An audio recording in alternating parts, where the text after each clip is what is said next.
जय हिंद। आज हम लोग देखेंगे वाज और वर्ग का प्रयोग। कल हम लोग पढ़ रहे थे ईच एम आर में निगेटिव का जो है और इंट्रोगेटिव का जो है प्रयोग कैसे करेंगे।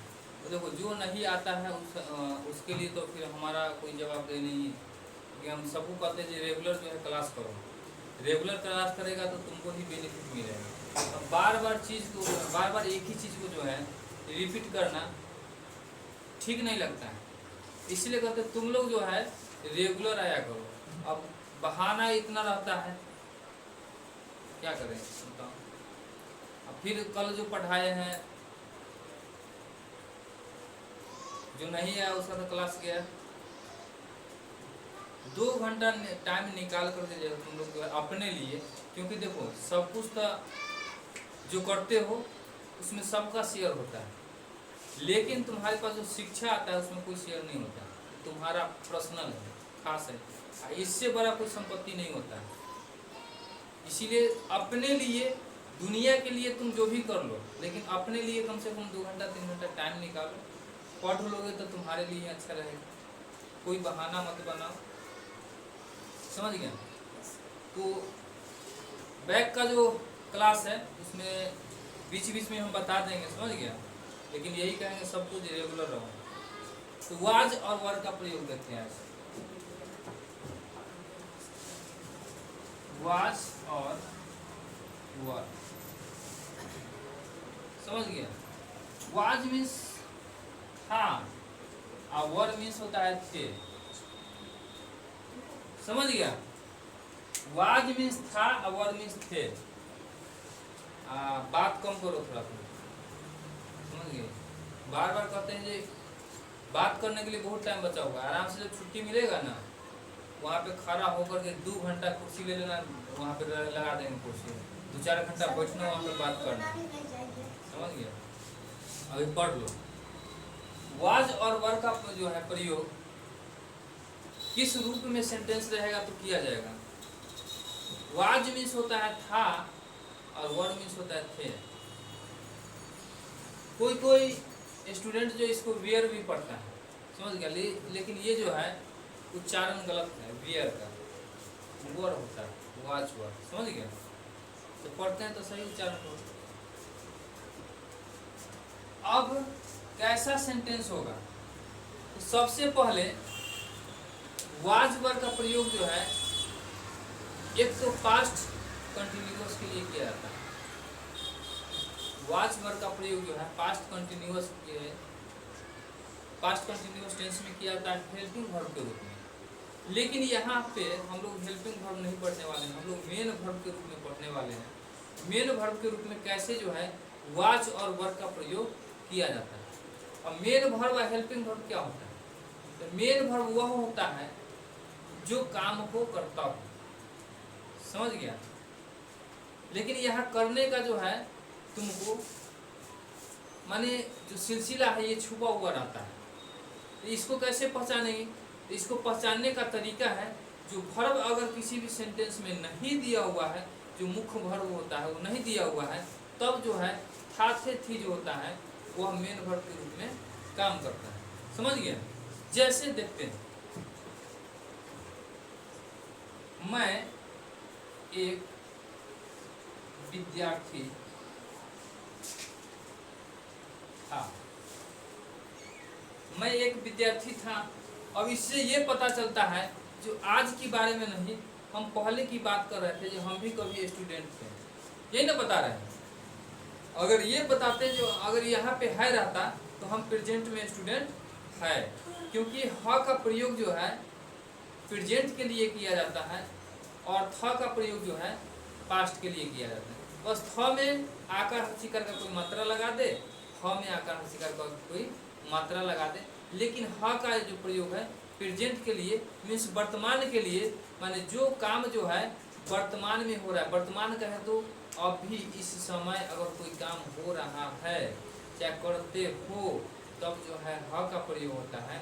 और वही कहेंगे जो काम मेरा खत्म हो गया है, तो वहाँ पे थाथे थी रहेगा। हो सकता है थाथे की जगह पर य का भी प्रयोग रहेगा, इसके साथ आकार हस्तिकार का कोई भी मात्रा हो सकता है जुड़ा हुआ रहे, समझ गया। समझा कि नहीं समझा। उसके बाद देखो अब जो है मैं एक विद्यार्थी था, अब यहाँ पे हो सकता है तुम एक शिक्षक, सॉरी तुम शिक्षक, तुम लोग शिक्षक थे, समझ गया, तुम लोग शिक्षक थे, क्योंकि वर्ड का भी प्रयोग जानना है और वाज का भी प्रयोग जानना है। अब यहाँ पे हमको काम करने वाला तो दिख रहा है ना, पहले भी बताए थे काम करने वाला तो यहाँ दिख रहा है, काम कोई करेगा तो मैं ही करेंगे, ना तो तुम ही करेगा, ना तो ही करेगा, ना तो सी करेगा, ना कोई किसी का नाम भी हो सकता है ना। तो यहाँ नाम नहीं है, मैं और तुम का प्रयोग किया गया है, जिसको हम प्रोनाउन के रूप में जानते हैं, समझ गया। अब जो है मैं यहाँ पे और तुम जो है क्या है, काम करने वाला। हम सब्जेक्ट को थोड़ा देर के लिए भूल जाते हैं क्योंकि इसमें उलझा जाता है। मैं और तुम काम करने वाला है, और ये क्या है, ये और ये भी जो है नाउन ही है, समझ गया। ये प्रोनाउन है, ये नाउन है, ये नाम ही है। शिक्षक क्या, शिक्षक जिसको बोलते हैं पुकारते हैं तो वो नाउन हो गया। विद्यार्थी को किसी को पुकारते हैं तो वो क्या हो गया, नाउन हो गया, समझ गए। तो ये भी नाउन है, ये भी नाउन है, ये आर्टिकल है, एक प्रयोग जो है आर्टिकल के लिए किया जाता है, ये आर्टिकल है, और ये जो है समय को दर्शाता है। तो जब कह दिए हैं, जब किसी भी सेंटेंस में तुमको काम नहीं दिखता हो तो जो समय को दर्शाता हो वही हमारा क्या होता है, काम होता है, वर्ब होता है। जब हम स्टूडेंट थे तो हम कौन बता रहा है, थ बता रहा है, हम स्टूडेंट थे, ये थ जो है हमारा क्या हो गया, काम हो गया, माने यही मेरा जो है मेन वर्ब हो गया। ये हो गया क्या, मेन वर्ब, जिसको काम कहते हैं, ये भी हो गया मेन वर्ब। अब बनाने का रूल क्या है, इसको कैसे इसको बनाएंगे, क्योंकि पिछले क्लास में भी तुम लोग को बताए थे। अब जो है हम लोग अंग्रेज से कुछ हटके चलेंगे, समझ गया। अब यहाँ पे सब देखो, हमेशा जो है सबसे पहले काम करने वालों को ही लिखना, समझ गया, काम करने वालों को ही दर्शाना। तो यहाँ पे काम करने वाला कौन है, मैं है कि नहीं है, मैं का इंग्लिश क्या होता है, आई।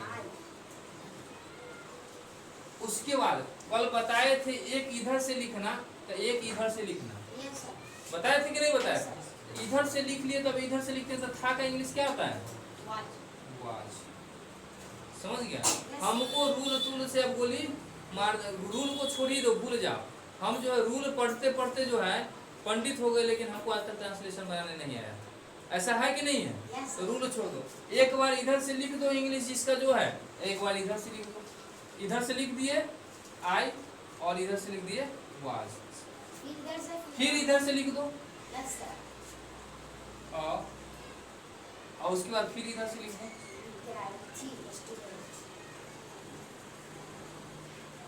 हो गया ना। अब कहाँ गया रूल, कोई रूल का जरूरत नहीं।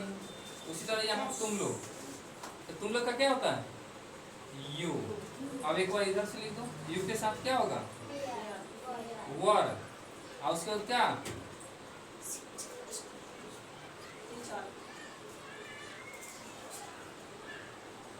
हो गया ना, टीचर्स हो जाएगा। कोई दिक्कत है, इधर से लिख दिए, इधर से लिख दिए, जो बचा उसको लिख दिए, समझ गया। अब देखो समझना ये है कि वाज और वर्ड का प्रयोग जो है कब कब और कहाँ कहाँ करेंगे, समझ गया। वाज और वर्ड का प्रयोग जो है कब और कहाँ कहाँ करेंगे, जब हमारा मेन वर्ब के रूप में वाज वर्ब का प्रयोग किया जाएगा तब। ये सब मेन वर्ब के रूप में किया जा रहा है, लेकिन हम वर्ब को छोड़ी तो हम तो बता रहे, एक बार इधर से लिख दो, एक बार इधर से, फिर इधर से, फिर इधर, ट्रांसलेशन बन गया, समझ गए। ये वाज वर्ब के लिए रूल है, एक बार इधर से, एक बार इधर से, और उसमें जो था प्रेजेंट वाला में जो बता रहे थे, एक बार इधर से, फिर एक बार इधर से, फिर एक बार इधर से, फिर एक बार इधर से, बताए थे ना। अब इसमें है एक बार इधर से, एक बार इधर से, फिर इधर से, फिर इधर से, बस खत्म हो गया, ट्रांसलेशन बन गया। अब इसमें उलझाने का कोई जरूरत नहीं है। लेकिन नॉलेज के लिए अगर कोई पूछ दे कि इसमें जो है कौन क्या है तो बता देना ये मेन वर्ब के रूप में काम कर रहा है। जब था थे थी होगा किसी भी सेंटेंस में तो मेन वर्ब के रूप में काम करेगा जहाँ पे वर्ब नहीं रहेगा। उसके बाद ये क्या हो गया, तो ये हो गया नाउन, जिसको हम नाम कहते हैं। ठीक है विद्यार्थी, ये क्या है, नाम है। ये क्या है, आर्टिकल।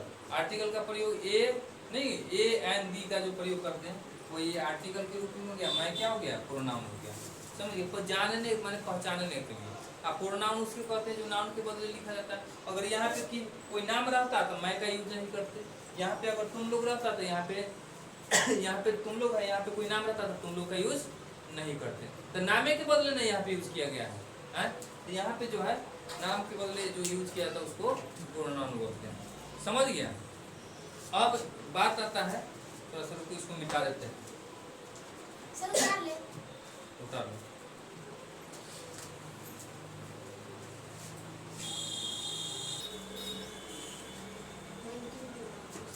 देखो वाच का कहाँ यूज करेंगे, किसके साथ, ये हो गया वाच, ये हो गया वर। समझ गया। वाच का ही, सी, इट, या, नाउन, माने किसी नाम के साथ, किसी एक नाम के साथ, एक नाम के साथ। समझ गया। यहाँ पे वी, दे, यू, यहाँ यू, उसके बाद वही गया, और को ETC लिख दो, और कुछ हो सकता है। और दो नाम के साथ, दो नाम अगर नाम के साथ, जैसे दो नाम का था Ram and Shyam, were student हो गया।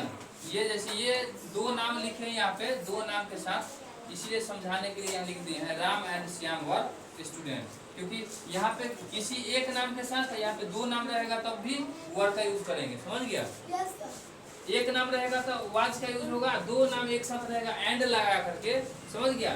तो क्या करेंगे, वर का यूज करेंगे। ठीक है, समझा कि नहीं समझा। अभी एंड क्या होता है, एंड के बारे में बाद में बताएंगे।